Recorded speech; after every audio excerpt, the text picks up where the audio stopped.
Hi everyone, नमस्ते। मैं हूँ लीज़ा एंड हम देखने वाले हैं कि आपकी नेक्स्ट 24 आवर्स की एनर्जी क्या होने वाली है, क्या मैसेज है यूनिवर्स की साइड से। स्टार्ट करते हैं पहली राशि से, जो कि है मेष राशि। We have the card of 7 of swords and we have justice.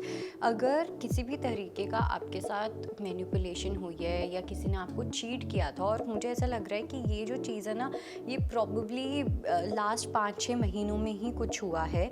Okay, किसी की भी ऐसी इंटेंशन थी या कोई एकदम से डिसअपियर हो गया आपकी लाइफ से, एकदम से उन्होंने घोस्ट कर दिया था, तो उसमें आपको जस्टिस तो मिलेगा ही, लेकिन वो पर्सन या तो अपॉलॉजी लेके या किसी ना किसी रीज़न से वापस आपकी लाइफ में आते हुए दिख रहे हैं। ठीक है, ज़रूरी नहीं है कि रोमांटिक ही हो, कोई भी हो सकते हैं, बट डेफिनेटली जस्टिस तो आपको मिलने वाला है। इस चीज़ में आपको गुड कर्मा मिलता हुआ दिख रहा है।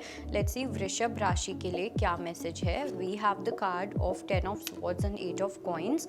टॉरस की अगर मैं बात करूँ तो मुझे वृषभ राशि वालों के लिए ऐसा लग रहा है कि आप कहीं ना कहीं मेहनत करने से काफ़ी ज़्यादा घबरा रहे हो। एक कहीं ना कहीं फियर है, एक एंग्जाइटी है, बिकॉज जब हम बहुत मेहनत करते हैं तो हम प्रिपेयर्ड रहते हैं कि हमें एक रिज़ल्ट भी अच्छा मिलना चाहिए। हमें एक ये अनसेग्ड एक्सपेक्टेशन होती है, बट ये एक्सपेक्टेशन थोड़ी सी यहाँ पे अनरियलिस्टिक हो रही है। थोड़ा सा मुझे कुछ ऐसा भी लग रहा है कि आप में से कुछ लोगों को फियर है कि कोई पास्ट की सिचुएशन जो आपके साथ पहले कुछ ऐसा हुआ था वो वापस से रिपीट ना हो जाए, आप वापस से फेल ना हो जाओ। तो वो जो डर है वो कहीं ना कहीं आपको काफ़ी ज़्यादा बॉदर कर सकता है। लेट्स सी कि जेमिनाई के लिए क्या मैसेज है। We have the card of 6 of wands and the wheel of fortune. Mithun राशि वालों की अगर मैं बात करूं, यानी कि जेमिनाई की, सो आई डू फील कि आपकी सक्सेस में, ठीक है, आपकी करियर में किसी तरीके की विक्ट्री होती हुई दिख रही है, और ये एक टर्निंग पॉइंट हो सकता है आपकी लाइफ का। ओके, अब ये ऐसा हो सकता है कि एकदम अनएक्सपेक्टेड जगह पे, बहुत ही अच्छी जगह पे जॉब लग जाना, ऑलराइट, या कुछ ना कुछ ऐसा लग रहा है कि जैसे आपने अपनी विल पावर से, कुछ लोगों ने बहुत ज़्यादा जुगाड़ से, बहुत हाथ पैर मार के, कुछ तो है जहाँ पे आपको विक्ट्री हासिल होती हुई दिख रही है। लेट्स सी कर्क राशि के लिए क्या मैसेज है। We have the card of ace of wands and 4 of swords.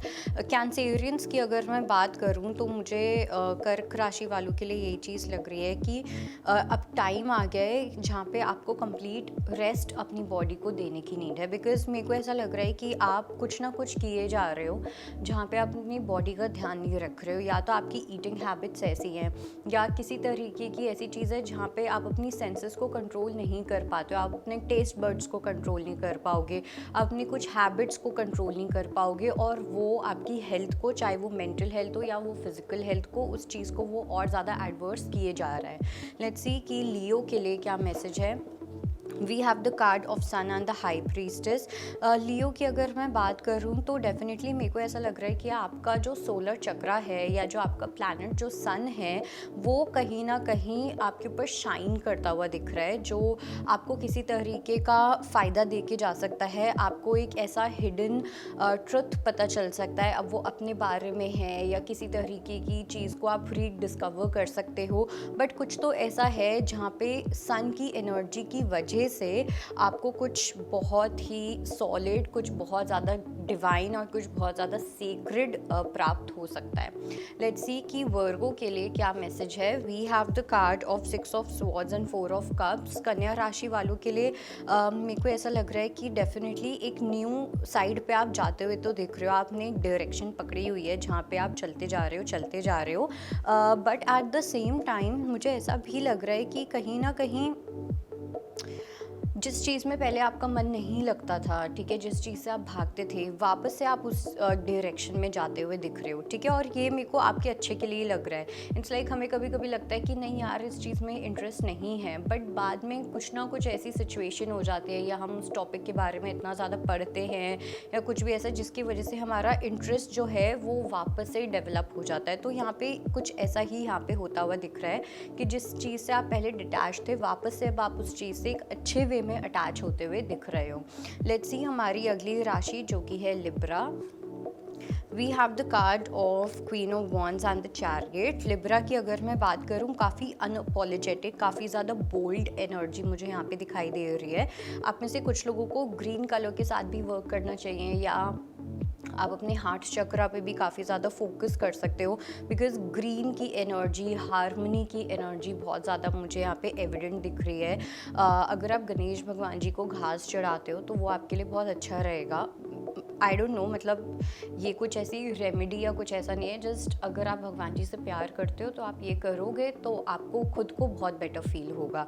Okay, तो ये एक एनर्जी मुझे डेफिनेटली यहाँ पे दिख रही है। एक चाइल्ड लाइक एनर्जी भी है कहीं ना कहीं, जैसे किसी बच्चे को खुश रखना या फिर अपने इनर चाइल्ड को खुश रखना, वो एनर्जी भी मुझे यहाँ पे दिखाई दे रही है। लेट्स सी स्कॉर्पियो के लिए क्या मैसेज है। We have the card of the moon and we have Knight of Cups. वृश्चिक राशि वालों की अगर मैं बात करूं तो मुझे यहाँ पे पहली चीज़ तो ये कि किसी तरीके की थर्ड पार्टी सिचुएशन दिखाई दे रही है। जस्ट इन केस कि अगर आप बहुत ज़्यादा वंडर कर रहे हो कि आपके जो पर्सन है वो आपको रिप्लाई नहीं कर रही है, स्पेसिफिकली लव लाइफ को लेके मुझे लग रहा है वहाँ पे इट सीम्स कि कोई थर्ड पार्टी सिचुएशन हो सकती है। अब ये third party situation not necessarily कोई पर्सन ही हो, बट किसी का काम भी हो सकता है, कुछ ना कुछ एक ऑक्यूपाइड एनर्जी लग रही है। तो अगर आप बहुत ज़्यादा ओवर स्ट्रेस ले रहे हो, बहुत ज़्यादा ओवर स्ट्रेस कर रहे हो किसी चीज़ को लेके, बहुत ज़्यादा वरी कर रहे हो, सो यहाँ पे आपके लिए यही मैसेज है कि आपको इतना ज़्यादा सोचने की नीड नहीं है, you are absolutely safe. Okay, और वृश्चिक राशि वालों के लिए मुझे एक ये भी चीज़ लग रही है कि थोड़ा सा आपको अपने थिंकिंग वाले जोन से बाहर आने की नीड है। आपका माइंड बहुत ज़्यादा ही एक्स्ट्रा ही एक्टिव हो रखा है। लेट्स सी कि धनु राशि के लिए क्या मैसेज है। We have 5 of cups and 9 of swords. Sagittarius की अगर मैं बात करूं तो एक किसी तरीके की डिसअपॉइंटमेंट मुझे यहाँ पे दिखाई दे रही है, और ये जो डिसअपॉइंटमेंट है ये अपने आप से है। ओके, आपने कुछ ऐसी चीज़ें की हैं, आपने कुछ ऐसे एक्शंस लिए हैं, या आपने किसी के साथ कुछ ऐसा किया है जिसकी वजह से आप कहीं ना कहीं बहुत ज़्यादा अपने आप से डिसअपॉइंटेड हो, आप अपने आप से नाराज़ हो। और मुझे ये भी लग रहा है कि हो सकता है कुछ ऐसे रीसेंट पास्ट में या पास्ट में आपने किसी को बहुत ज़्यादा हर्ट किया है, आपने किसी को बहुत ज़्यादा डिसरिस्पेक्ट किया है, तो वो जो गिल्ट या जो रिग्रेट है वो आपको बहुत ज़्यादा परेशान कर रहा है। ओके, लेट्स सी कि मकर राशि के लिए क्या मैसेज है। We have the card of 3 of swords and 2 of wands. Makar राशि वालों की अगर मैं यहाँ पे बात करूँ तो आई डेफिनेटली सी मकर राशि के लिए कि एक आपके पास चॉइस आएगी, ठीक है, और ये जो चॉइस है वो ये है कि आप किसी एक ऐसे पर्सन पे बिलीव करना चाहोगे जिस पर्सन ने आपको पास्ट में हर्ट किया है, या आप नहीं करना चाहोगे, बिकॉज इट सीम्स कि कुछ पास्ट की सिचुएशन रिपीट होती हुई दिख रही है। एक ऐसा डिसअपॉइंटमेंट जहाँ पे आप बहुत ज़्यादा हर्ट हुए थे, आप बहुत मुश्किल से उस सिचुएशन से बाहर आए थे, लेकिन वापस से वो सिचुएशन रिपीट होती हुई दिख रही है। अब ये चाहे सिचुएशन हो या किसी पर्सन का कमबैक हो, सो वहाँ पे आपको एक वाइज चॉइस बनानी पड़ सकती है। लेट्स सी कि एक्वेरियस के लिए क्या मैसेज है। We have the card of strength and the emperor. Aquarius के लिए आई डू सेंस कि आप चीज़ें अपने कंट्रोल में लेते हुए दिख रहे हो, ठीक है, आप लीड अपने हाथ में लेते हुए दिख रहे हो। अब वो आपकी लाइफ की डोर है, किसी पर्सन को लेके है, किसी सिचुएशन को लेके है, but you have the rain in your hand. आपके हाथ में है काफ़ी सारी चीज़ें, और जिस चीज़ पे आप पहले एक्ट नहीं कर रहे थे उस चीज़ के ऊपर आप बहुत ज़्यादा इंटेग्रिटी के साथ अपनी रिस्पेक्ट को आगे रखते हुए, अपनी बाउंड्रीज़ को मेंटेन करते हुए आप कुछ एक्शन लेते हुए दिख रहे हो। लेट्स सी पाइसेस के लिए क्या मैसेज है। We have 4 of wands and we have knight of wands. मीन राशि वालों की अगर मैं बात करूं, सो पाइसेस के लिए इट सीम्स पहली चीज़ तो ये कि बहुत ज़्यादा फायर एनर्जी मुझे यहाँ पे लग रही है, तो आपके अंदर एक वो एंथुजियाज़म, एक वो ज़ील हो सकता है that you just want to enjoy. आप एन्जॉय करना चाहोगे, आप सोशलाइज करना चाहोगे, आप किसी चीज़ में पार्टिसिपेट कर सकते हो, आप न्यू स्किल्स डेवलप करना चाहोगे, आप किसी नई हॉबी को एक्सप्लोर करना चाहोगे। मतलब कुछ ऐसा है जहाँ पे आपका पैशन जो है, मतलब आपके अंदर एक वो ज़ील काफ़ी ज़्यादा इंटेंसिटी के साथ डेवलप होती हुई दिख रही है कि अब तो मुझे कुछ करना है। ओके, मैं घर पे नहीं बैठ सकता, मैं घर पे नहीं बैठ सकती। So there will be something जो आपको बहुत ज़्यादा मोटिवेट करेगा, अंदर से बहुत ज़्यादा इंस्पायर करेगा that I want to do this. So that was your reading and I hope it helps. I will see you next time. Bye, take care.